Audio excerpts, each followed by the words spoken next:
قومي وبطلي كسل، حرام عليكي. كفايه قاعده على تيك توك وانستجرام، كفايه تقعدي تقلبي وتضيعي في وقتك، كفايه جلد ذات، كفايه علاقات توكسيك.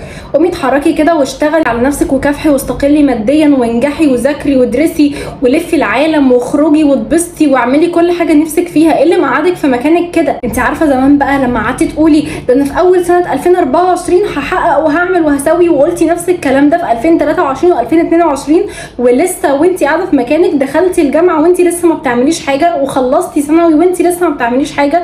قومي اتحركي من مكانك. لو مستنياني ادلعك وطبطب عليكي زي كل مره يبقى انسي الكلام ده. من النهارده في شخص تاني خالص. يا عبير احكي لنا عن سر انضباطك، وازاي بتحطي هدف وبتحققيه، ازاي بتنجحي، ازاي بتشتغلي، ازاي كل شهر بيعدي بتلاقي نفسك عملتي حاجات كتيره قوي، ازاي بتبطلي كسل وشغفك كل ما ينطفي بترجعي تصحي تاني، ازاي بتواظبي على ده.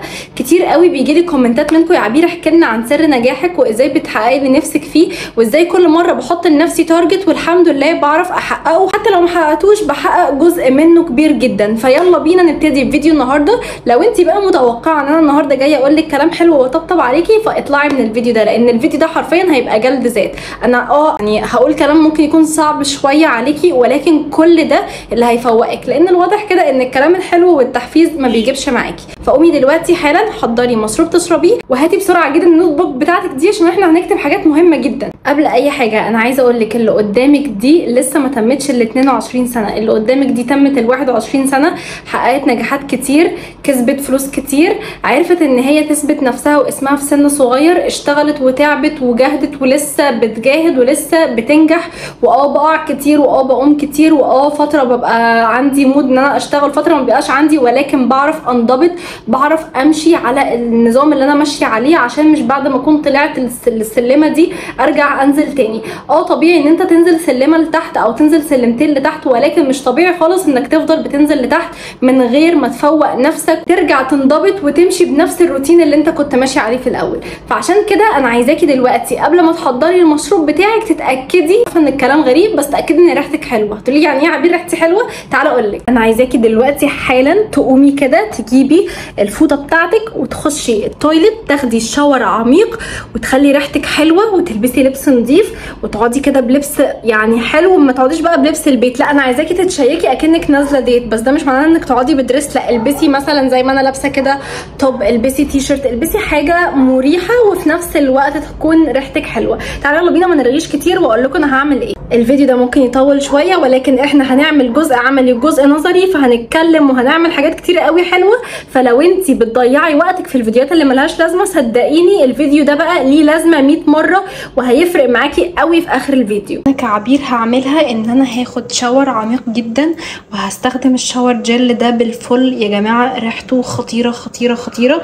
هو مش ده البراند بتاعه، انا كنت معبياه في العلبه دي عشان هي كبيره. وهستخدم كمان الشاور جل ده، بس ده بستخدمه لمناطق وده لمناطق، بجد بجد بيخلي ريحه الجسم حلوه قوي، حتى لو ما استخدمتيش ولا اي بودي سبلاش ولا اي برفيوم عليكي.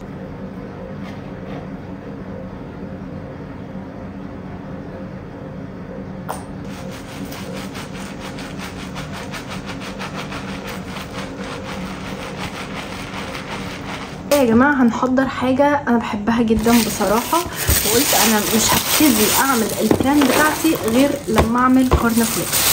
جبت الكورن فليكس وجبت طبق وجبت اللبن، وعايزه اقول لكم يا جماعه انا كنت حاطه اللبن ده في الفريزر من قبل ما ناخد الشاور العميق جدا بتاعنا.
طبعا بقى فاكراني ان احنا عملنا كورن فليكس بقى، فهقولك تعالي نتفرج على فيلم ولا حاجه. لا طبعا احنا دلوقتي بقى هنقوم ونبتدي نجهز البلان بتاعتنا عشان خاطر نبتدي نحققها ونبطل كسل بقى.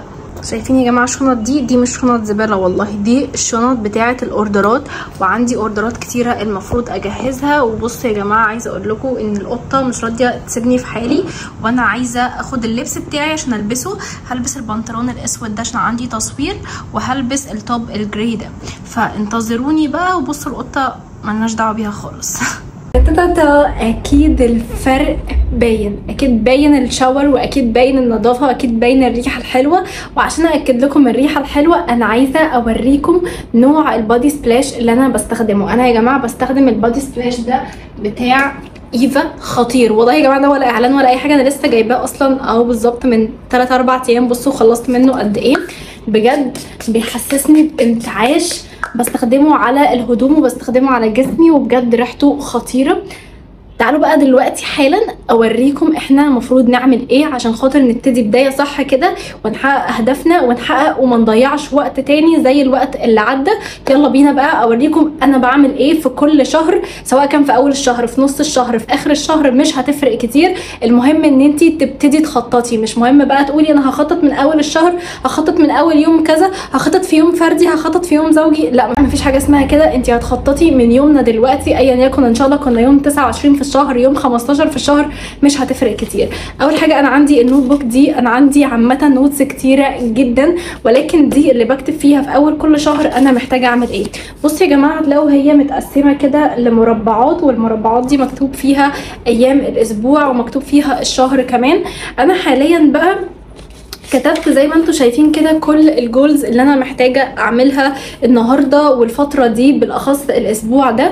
النهارده يوم 18/8/2024، والفيديو ده هينزل لكم بالكتير قوي بكره اللي هو يوم 19 اللي هو هيبقى يوم الاثنين. تمام، هنا بقى بنكتب كل الحاجات اللي في دماغنا. زي مثلا انا عايزه احقق تارجت مثلا الشهر ده $1000، انا عايزه مثلا تطبيق معين افهمه واشرحه كويس، انا عايزه مثلا اخلص كورس معين. بكتب كل الحاجات اللي انا عايزه اخلصها في خلال الاسبوع ده. مش شرط تعملي خطه للشهر، ومش شرط تعملي خطه لاسبوع كامل، انت ممكن تعملي خطه ليوم او يومين. المهم ان انت تكتبي كل الجولز بتاعتك وكل الحاجات اللي انت محتاجه تعمليها الفتره اللي احنا فيها. عايزاكي تفضي دماغك كلها في ورقه وقلم. يعني بمعنى اصح كده، انا بفكر ان انا عايزه اتعلم الانجليش، انا بفكر ان انا عايزه اتعلم رياضه جديده. ما تحطيش في دماغك مجرد افكار، لا اكتبي الفكره اللي انت عايزاها، وابتدي اكتبي افكار تحتها ازاي هتحققي الخطه الكبيره بتاعتك. يعني مثلا انا خطتي الشهر ده انا هكسب $1000. طب اوكي، هعمل ايه؟ هفضل قاعده في مكاني واقول يا رب اكسب $1000؟ اكيد لا. هحط خطه بالتفصيل انا هعمل ايه. انا هستثمر مثلا ب20% من راس مالي، انا هبتدي في البراند بتاعتي، انا هسوق اكتر عشان اكسب اكتر، انا هصور فيديوز اكتر عشان الناس تتفرج عليا اكتر عشان اكسب اكتر، وهكذا. تبتدي تكتبي خطط كتيره تحت الخطه الاساسيه بتاعتك وتبتدي تنفذيها. مش لازم خالص تكتبي خطط كبيره، ومش لازم خالص تحطي اهداف عاليه. حطي اهداف تقدري تحققيها عشان لما تحققيها تتبسطي تبداي ان انت تخشي في اهداف اعلى واعلى واعلى. بما اني دلوقتي حالا وانا بصور لكم الفيديو ده، من ضمن الخطط بتاعتي ومن ضمن الحاجات بتاعتي اللي انا كنت كاتباها ان انا عايزه احقق اوردرات اكتر، واشتغلت على نفسي في التسويق اكتر وبدات انفذ اوردرات. انا دلوقتي حالا نازله اوصل اوردر في العتبه، ونازله اوصل اوردر تاني كمان عندي في المعادي، وبعد كده هرجع على مصر الجديده اشتري بضاعه. فزي ما انتم شايفين دلوقتي انا اهو لابسه وجاهزه، وبعد ما اخدت الشاور وكمان جهزت الشنطه بتاعتي. ولكن عايزه اكلمكم عن سر خطير محدش هيكلمكم عنه، هي المحفظه الحمراء. دايما يا جماعه هتلاقوا في الشنط بتاعتي محفظه حمراء، بوك احمر، اي حاجه كده لونها احمر هتلاقوها موجوده عندي. وانا على فكره يا جماعه مش من محبين المحافظ الحمراء، او مش من محبين اللون الاحمر اصلا. ولكن بعد اكتشاف السر الخطير ده هتلاقوا دايما محفظتي ما بتفضاش من الفلوس. ليه بقى؟ بغض النظر عن طبعا طبعا كرم ربنا، وبغض النظر عن اي حاجه طبعا كل واحد بيجتهد وبيشتغل وبيسعى، وكل ده يعني بديهيات احنا عارفينها. ولكن انا هقول لكم انا ازاي بضاعف فلوسي وربنا بيكرمني وبيرزقني اكتر واكتر. مبدئيا يا جماعه كده انا بعمل خطه كويسه جدا وحلوه قوي بتخليني اعرف احافظ على الفلوس اللي معايا واقسمها كويس. شايفين التقسيمه دي؟ انا حاطه مبدئيا فلوس هنا في الحتت اللي هي الجيوب اللي هنا، وحاطه برده فلوس في الجيوب اللي هنا. فانا بعمل حاجه حلوه قوي. شايفين الورقه يا جماعه اللي ملفوفه بيها الفلوس دي؟ هتلاقوا الفلوس كده عليها ورقه، شايفينها؟ الورقه دي يا جماعه انا بكتب فيها دعاء. الدعاء ده انا هكتبه لكم في الديسكربشن بوكس، وهكتبه لكم في اول كومنت مثبت. كل ما بكسب فلوس من البيج بتاعتي ومن شغلي ببتدي ان انا احط المكسب ده واحط عليه الدعاء ده واحطه في المحفظه بتاعتي. ربنا بيبارك لي في الفلوس دي، وطبعا بطلع منها صدقه. وطبعا لازم كل مره احط فيها فلوس في المحفظه دي اقرا الدعاء ده. بجد يا جماعه الموضوع ده سحر. الموضوع ده بيخليكي تكسبي فلوس اكتر، بيخليكي مبسوطه مكسبك قوي، وبيخليكي كمان تحققي فلوس اكتر واكتر بفضل ان انت طبعا بتدعي ربنا، وبفضل الدعاء اللي انا قلت لكم عليه، وبفضل كمان المحفظه الحمراء. المحفظه الحمراء يا جماعه دايما اللي معاه محفظه حمراء تلاقوا ان هو معاه فلوس. دايما تلاقي معاه محفظه سوداء او بني او اللي هو درجه غامقه هتلاقوا محفظته دايما فاضيه. فعشان كده لازم تجيبي محفظه حمراء. لو مش لاقيه محفظه حمراء شكلها حلو تقدري برده تطلبيها من البيج عندي. انا موفره لكم المحافظ الحمراء بكل اشكالها عندي في البيج، وسعرها حلو قوي. لو انتم مش عارفين البيج بتاعتي عامه هتلاقوها في الديسكربشن بوكس، وهتلاقوها على الانستجرام كمان، اسمها سايكو. بس كده يا حلوين، دي كانت الهاك بتاعه المحفظه الحمراء. ونظرا بقى لاني متاخره والمفروض انزل بقى اوصل الاوردرات بتاعتي خلاص، انا عايزه اقول لكم يا جماعه بطلوا كسل، بطلي كسل، بطلي كسل. قومي اشتغلي على نفسك، قومي خديني كده قدوه ليكي، خديني كده ليكي في الحته دي اللي هو بصي انا بعمل كل حاجه وبشتغل وبنزل وبصرف على نفسي وبخرج وبدلع نفسي وبنزل اوصل اوردرات وبشتغل في البيت، بعمل كل حاجة. ايه اللي يفرقك عني؟ انا وانتي واحد. انا بني ادمة طبيعية، عندي الحمد لله رجلي سليمة، ايدي سليمة، يعني عندي عقل، عندي مخ. حتى لو كان عندي ايه في جسمي انا هعرف اشتغل من وانا في بيتي، وهعرف اعمل حاجات كتير قوي، بس اقوم واتحرك من مكاني. كفاية تضييع وقت، ما تضيعيش يعني من وقتك اكتر من كده، ما تضيعيش من عمرك. كل ثانية بتعدي في عمرك ما بتعمليش فيها حاجة والله العظيم هتكبري وهتعدي عليكي سنين وهتندمي وتقولي يا ريتني كنت عملت. فعشان كده ما تضيعيش وقتك.